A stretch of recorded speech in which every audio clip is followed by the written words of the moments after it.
ililipat ulit ng kulungan ang itinuturong utak ng pork barrel scam si Janet Lim Napoles. Wala pang 24 oras si Napoles sa Makati City Jail. Naglamas ngayong hapon ng utos ang korte na siya'y ilipat sa Fort Santo Domingo sa Santa Rosa, Laguna. Ang naging desisyon na yan ng korte ay batay sa pag-amin mismo ng Makati City Jail na hindi raw nila 100% magagarantiya ang seguridad ni Napoles sa kanilang kulungan. Mula sa Makati Regional Trial Court, nakatutok live si Victoria Tulad. Victoria. Mel, Mike, anumang oras mula ngayon nga ay ililipat na sa Fort Santo Domingo sa Santa Rosa, Laguna ang itinuturong utak ng 10 billion pork barrel scam na si Janet Lim Napoles. Yan ay base sa kautusan ng Makati RTC Branch 150. Pasado alas 5 ng hapon, inilabas ni Judge Elmo Alameda ng Makati RTC Branch 150 ang kanyang desisyon. Hiling kasi ng kampo ni Napoles na ilipat siya sa kampo ng PNP sa Camp Bagong Diwa sa Bicutan o manatili sa Camp Crame sa Quezon City. Pero sa rekomendasyon ni CIDG NCR Regional Chief Director Police Senior Superintendent Roberto Fajardo, mas maiging ilipat na lang si Napoles sa Fort Santo Domingo. Naniniwala ang korte na hindi ligtas si Napoles na manatili sa Makati City Jail. Base kasi sa pahayag ni Chief Inspector Fermin Enriquez, OIC na Makati City Jail, hindi niya masisiguro ang kaligtasan ni Napoles. Ani Enriquez, kamakailan nga lang daw nagkaroon ng gulo sa loob ng piitan. Hindi rin daw tiyak ang kaligtasan ni Napoles sa mga bumibisita. Nasa 545 ang inmates sa Makati City Jail. 65 naman ang mga tauhan dito, kulang kung tutuusin.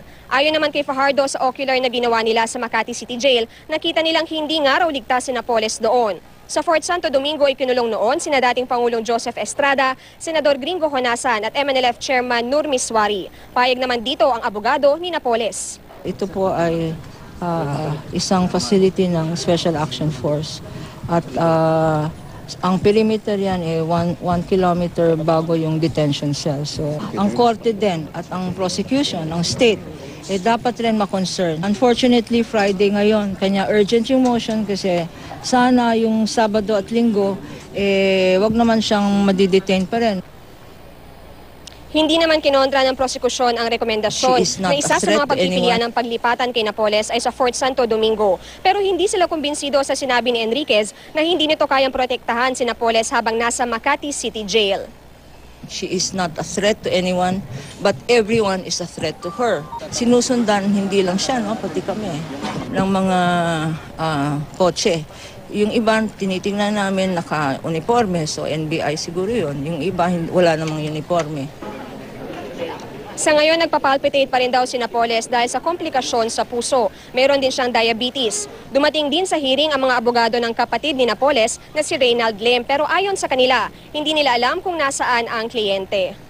Mike, sa Lunes naman ay nakatakdang ilabas ni Judge Elmo Alameda ang kanyang desisyon kung mag-i-inhibit siya sa kaso. Kasi nga ay pinagbibintangan o kinu-question siya ng kampo ni Napoles at ni Lim na mabilis daw ang paglalabas ng kanyang warrant of arrest laban sa dalawa, bagaman nagbigay naman sila ng motion for reconsideration. Samantala, hindi naman daw hihingi ng request for hospital arrest ang kampo nila Napoles. Mike? Hindi pa sigurado sa puntong ito kung kailan ililipat sa Fort Santo Domingo si Mrs. Napoles. Victoria, gano'n ba yun? Tama yan, Mike. Base na rin daw dito nga sa desisyon ng RTC Branch 150 ay yung PNP na yung magdedesisyon kung kailan nila ililipat sa Fort Santo Domingo sa Santa Rosa, Laguna si Napoles dahil nga kailangan rin nilang i-consider, Mike, yung safety ni Napoles dahil malayo-layo rin yung kanyang lalakbayin papunta nga sa Laguna. Mike? Ang ibig sabihin niyan, Victoria, tuwing merong paglilitis, bibiyahe si Mrs. Napoles mula sa Fort Santo Domingo sa Santa Rosa hanggang dyan sa may Makati Regional Trial Court. Victoria? Tama yan, Mike. Medyo malayo nga yung babiyahihin itong si Napoles mula sa Laguna papunta dito sa Makati para sa kanyang mga hearings. Lalo na kung matutuloy nga yung kanyang arraignment sa September 9. Pero sabi naman nung RTC Branch 150 ay kumpiyansa na rin naman sila na bibigyan naman ng sapat na security itong si Napoles ng PNP at pati na rin nung kanyang mga abogado. Mike? Maraming salamat, Victoria Tulad.